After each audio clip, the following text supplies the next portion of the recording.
무센터에서 김한나였습니다.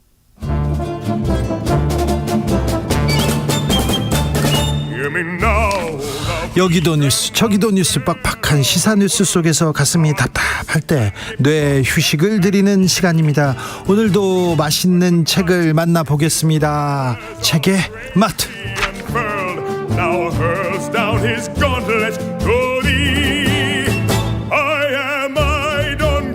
김갑수 평론가 어서 오세요. 안녕하세요. 정선태 교수님 어서 오세요. 네, 안녕하세요. 네.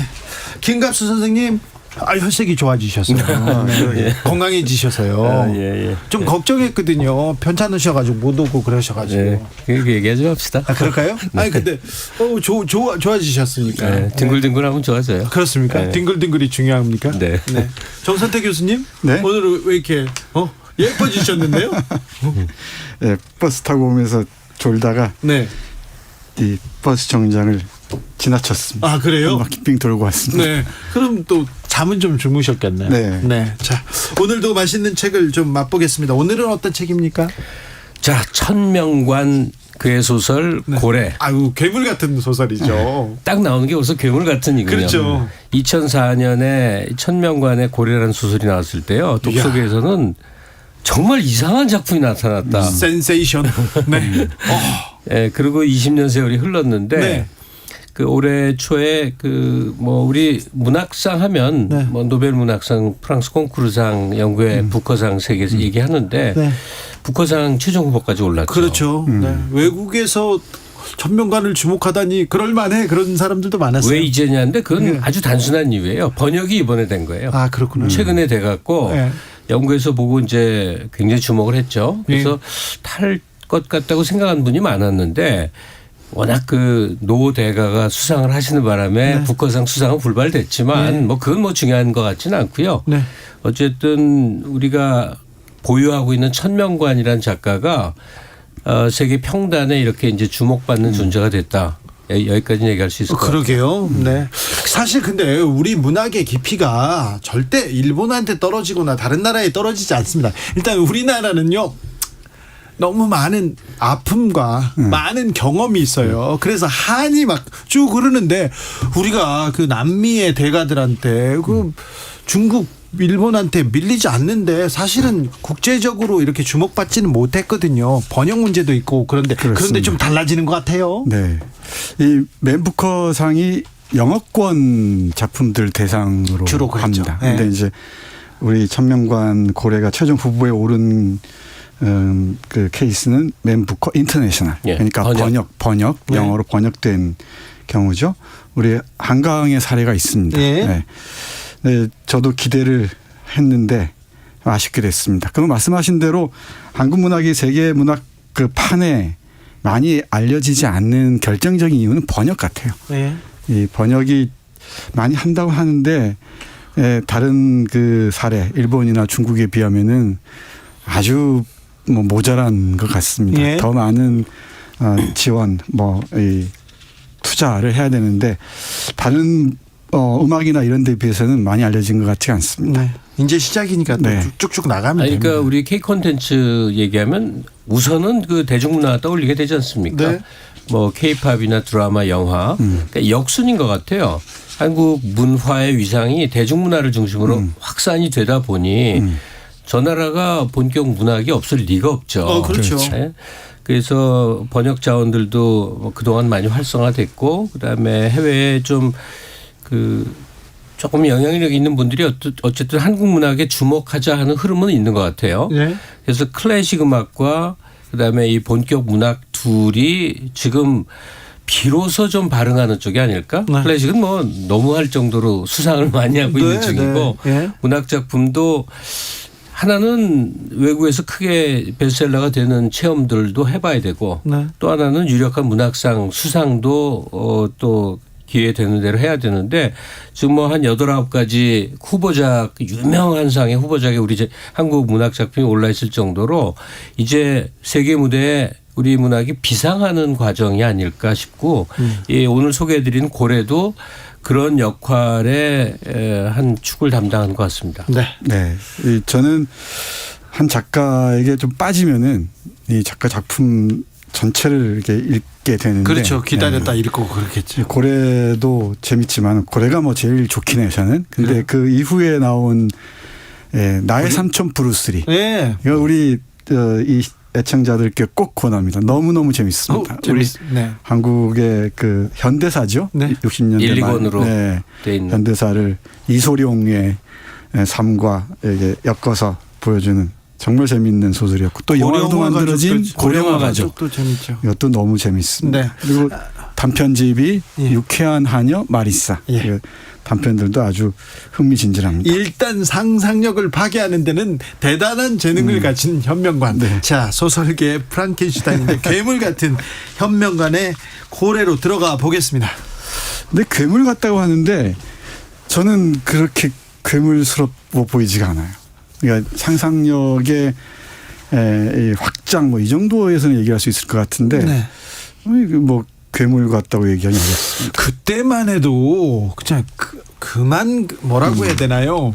아, 그런 류의 소설이 없었던 때 아니었습니까? 그러니까 우리가 그 고정관념으로 갖고 있는 소설 문법이라고 네. 있는데 그걸 좀 벗어나 있는 거죠. 그렇죠. 예. 그렇죠. 그러니까 이 노파에서 금보기에서 춘희까지 이제 3대 여인 얘기가 펼쳐지는데 도대체 어떻게 두 손을 잡을 수 없을 정도로 얘기의 꼬리를 물고 들어가는데 이게 환상 같기도 하고 현실 세계 같기도 하고 동화 같기도 하고 네. 정말 그러니까 우리 문학 세계에서 별로 경험해 보지 못한 그런 그 유형의 작품인 거죠. 예. 그런데 무엇보다 그냥 끊임없이 그 줄거리 속에 이제 빨려 들어가면서 재미를 주니까 만약에 이게 재미있지 않았다면 지금껏 살아남아서 이렇게 두고두고 얘기되는 우리의 중요한 문화 작품이 되지는 못했을 거예요. 네. 맞습니다. 결정적인 건 이야기의 힘인 것 같아요. 예, 예. 그러니까 모든 뭐 소설이 이야기의 힘을 바탕으로 할 수밖에 없는데 네. 천명관의 이야기 풀어내는 솜씨는 압권인 것 같긴 합니다. 네. 너무 재밌어요. 자, 들어가 볼까요? 네, 이 어디서부터 들어야 할지 모르겠는데 네.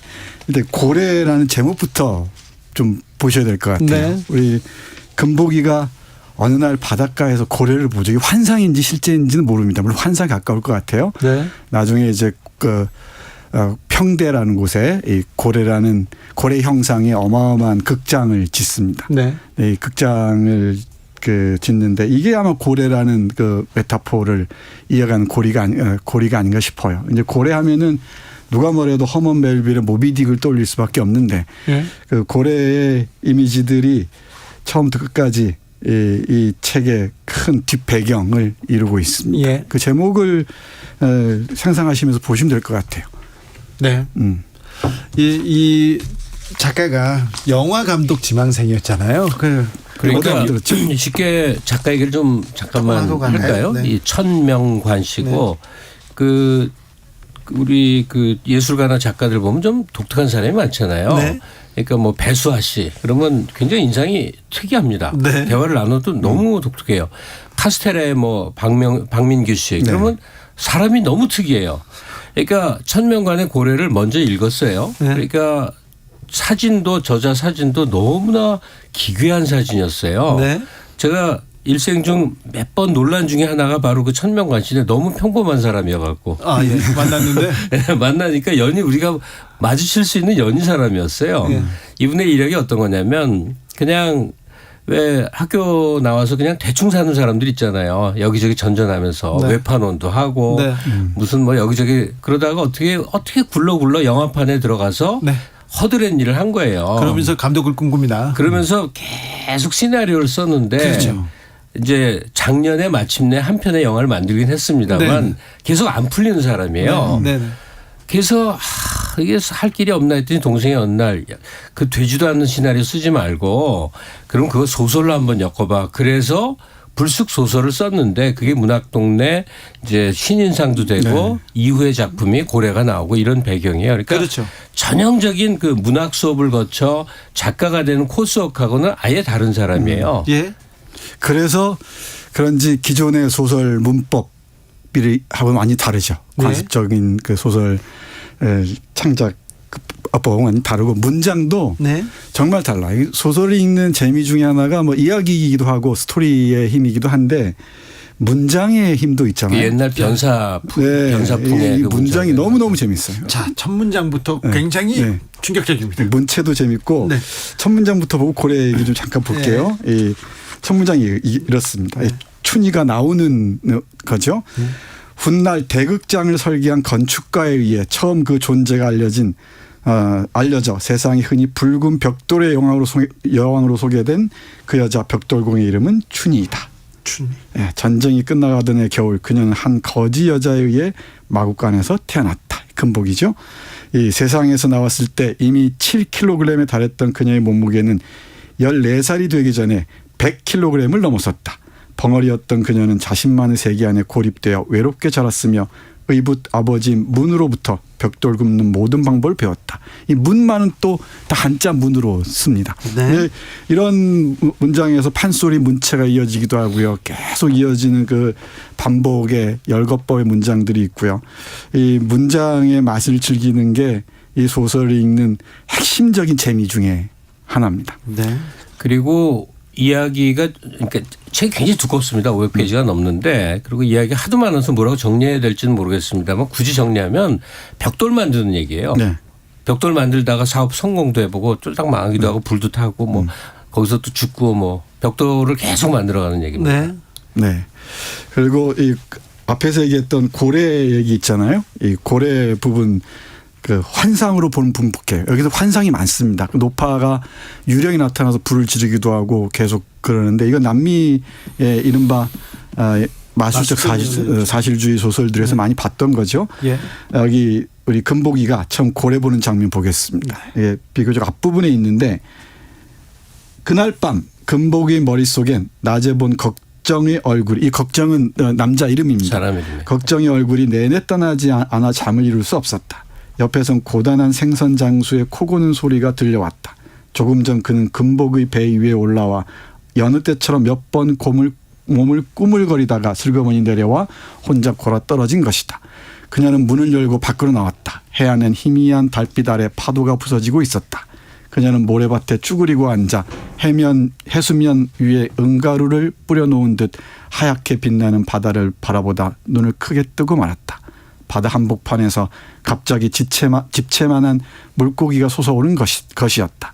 부두에 처음 도착한 날 목격했던 바로 그 대왕고래였다.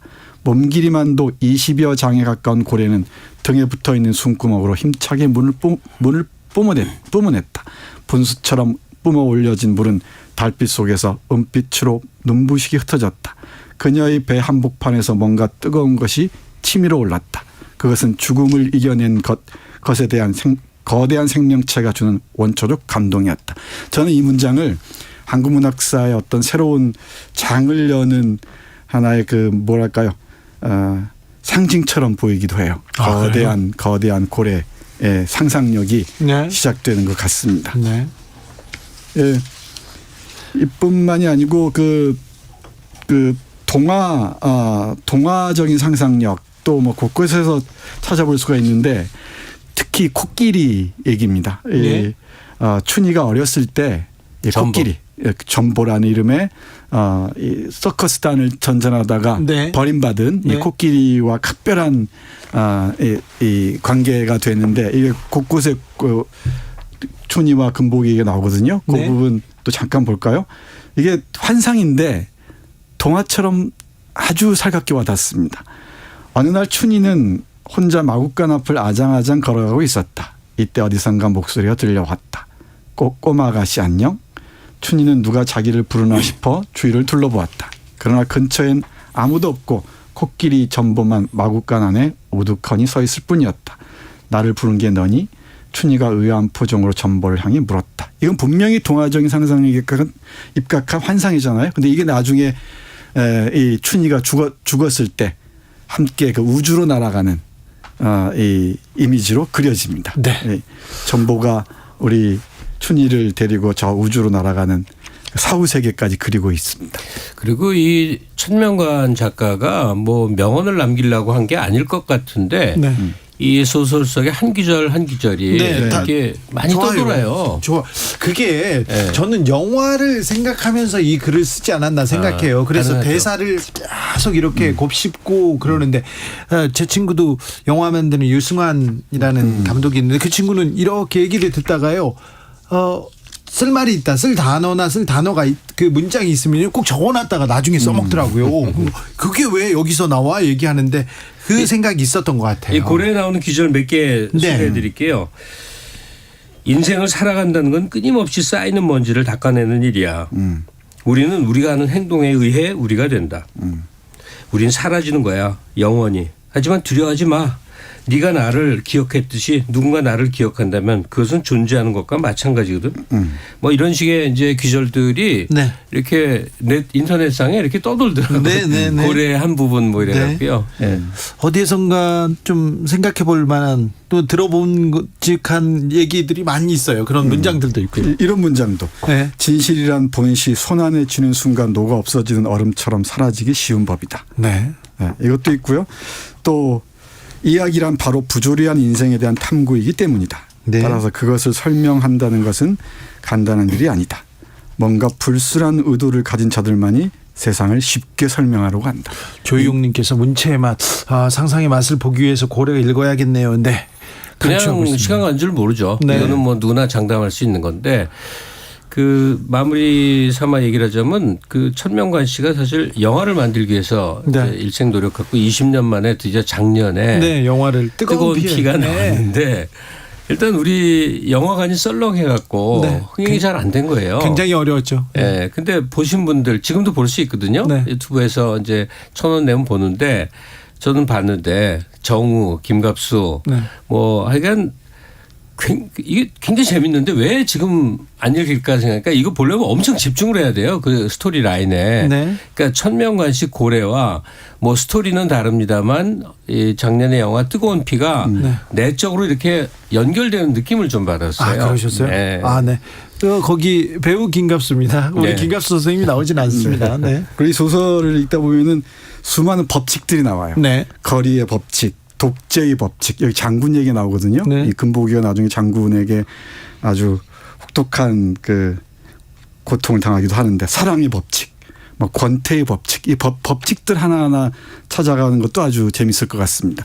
문장의 맛 말씀드렸는데 이건 제가 좀 힘주어서 말할 필요가 있을 것 같습니다. 요즘 작가들 소설을 읽거나 번역하는 그 번역본 소설을 읽을 때, 그러니까 외국 소설 읽을 때는 이런 맛을 느낄 수가 없어요. 그러니까 우리 한국어, 살아있는 한국어의 느낌이 있잖아요. 네. 근데 요즘 젊은 작가들의 글쓰기는 그러니까 뭐랄까 규격화된 문장이라는 느낌이 아주 강합니다.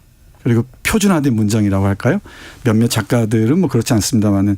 근데 이 천명관이 저하고 세대가 같은데 64년생 세대 같은데 그 오래전에 이 윗세대들로부터 들은 언어들이 있었는지 정말 언어를 구사하는 힘이 대단합니다. 그래서 평단에서 해외 작가랑 비유를 할 때 이 천명관 씨는 두 명을 자꾸 언급하더라고요. 하나는 이제 역시나 가브리엘 마르케스 막 신비로운 새로운 세상이 펼쳐지듯이 얘기가 흘러가니까. 네. 그리고 오쿠다 히데오 일본 작가. 그러니까 네. 구성이 절묘해 갖고 어떻게 이렇게 엮이지 하는 놀라움을 주는 게 이제 오쿠다 히데오인데 천명관이 그런 세계라고 많이들 얘기하죠. 영화를 항상 염두에 둔 것 같다 이런 생각이 좀 들어요. 근데 그 시나리오 얘기도 많이 하고 영화적 상상도 얘기를 많이 하는데 그것도 그렇고 저는 이 소설의 새로운 실험들이 앞으로 한국 문학의 향방에 중요한 그 방향타가 되지 않을까 싶기도 합니다. 네, 거의 20년 만에 세계 병단의 주목을 받았다니 이제 니네들이 천명관을 아는구나 이렇게 생각해서 반가웠어요. 아무튼 네. 아마 앞으로 천명관 씨 남은 작품도 번역되고 하면서 네. 이제 한국 문학에 관심 가진 사람들에게 천명관도 이제 빼놓을 수 없는 존재로 등극이 될 것 같아요. 네. 특히 이 소설에서 볼 수 있는 그 감옥 장면도 좀 과장되긴 했지만 아주 흥미롭고요. 그리고 금복이라는 좀 이상할 정도로 이 괴기스러운 힘을 가진 여성이죠. 그 여성의 순환사도 좀 과장한 것처럼 보이지만은 새로운 그 인간에 대한 질문을 통찰을 담고 있지 않은가 싶기도 합니다. 북한상 탈 것 같다고들 다 기자들이 예측했었거든요. 저도 그랬습니다. 아, 안타까운데. 이 기회에 한번 다시 읽어보는 건 정말 강추드립니다. 네. 은행토리님께서 고래 너무 재밌어가지고요. 네. 너무너무 재밌어가지고 밤새워 읽고 출근했어요. 얘기하는데 그럴 거예요, 시작하면. 한번 쥐면 이거 놓기 어려워요. 한번 빠지면 헤어나오기 쉽지 않습니다. 네. 한번 빠져보시죠. 자, 오늘은 천명관의 고래 함께 읽어봤습니다. 김갑수 선생님 그리고 정선태 선생님 오늘도 감사했습니다. 네, 고맙습니다. 고래 하면 모비딕 생각나는데 프리윌리라는 영화